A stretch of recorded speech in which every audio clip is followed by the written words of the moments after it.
விஜய் எப்படி சார்? விஜய் நல்லா விஜய் யங் ஏஜ்லேருந்தே பார்த்துருக்கீங்க. அது 25 வயசுலேருந்து. அவர் அந்த ஒரு படம் தானே அதுக்கப்புறம் பண்ணியிருக்கீங்களா சார் விஜய்? ஒரே படம் தான். ஓகே. ஃப்ரெண்ட்ஸை தவிர வேறு எந்த படம்? எப்படி அவருடைய அப்போ எப்படி இருந்துச்சு? அதுக்கப்புறம் தொடர்ந்து சந்திக்கிறதுக்கெல்லாம் வாய்ப்பு இருந்திருக்கா உங்களுக்கு?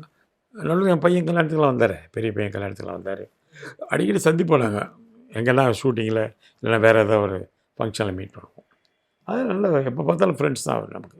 அவருடைய பொலிட்டிக்கல் என்ட்ரி எல்லாம் நீங்கள்? அது நல்ல விஷயம். கண்டிப்பாக பொலிட்டிக்கல் என்ட்ரி வரணும். அவர் ஏங்க 200 கோடி சம்பளத்தை விட்டுட்டு ஒருத்தர் வராருன்னா எதுக்கு வராரு? அதிகமாக சம்பாதிக்கிற எண்ணத்தில் வரல, நாம் மக்களுக்கு எதாவது செய்யணும் அப்படின்னு நல்ல எண்ணம் தான் வராரு. சப்போஸ் பொலிட்டிக்கல் ஃபெயில் ஆகிடுச்சுன்னா சினிமா ஃபெயில் ஆகிடும்ல, அது ரிஸ்க்கு தானே. அது ஏன் ரிஸ்க் எடுக்கிறாரு? மக்களுக்கு எதாவது பண்ணணும், நல்ல எண்ணத்தில் வரட்டும், எதாவது பண்ணட்டும். எப்போவுமே இளம் ரத்தம் வந்துக்கிட்டே இருக்கணும், அரசியல் ஆகட்டும் சினிமாவில் ஆகட்டும் எல்லாம். அப்போ தான் அது ஃப்ரெஷ்ஷாக இருக்கும், இல்லைன்னா பழைய மாடல் ஆகிடும் எல்லாமே. ஆனால் இங்கே பாவம் சொல்கிற அளவுக்கு நிறைய பேர், நிறைய அழுத்தம் இருக்குது விஜய்க்கு.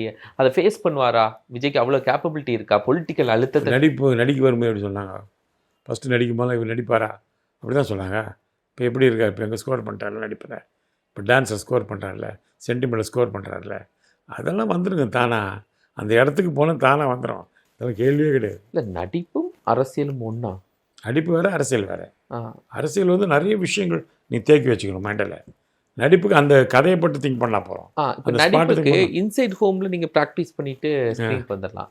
ஆனால் ஒரு அரசியல்வாதின்னா அப்படி இல்லை, மக்கள்கிட்ட போய்கிட்டே இருக்கணும், எல்லா விஷயம் தெரிஞ்சு வச்சுக்கணும். சும்மாலாம் போக முடியாது அரசியலுக்கு, எல்லா மேட்டரும் தெரியணும். ஆமாம், பழைய சரித்திரம் தெரியும். அதெல்லாம் விஜய்க்கு தெரிஞ்சது மாதிரி இல்லை. தெரியாமல் ஒருத்தர் ஒரு விஷயத்தில் இறங்குறாருன்னா யோசிக்க மாட்டாரா?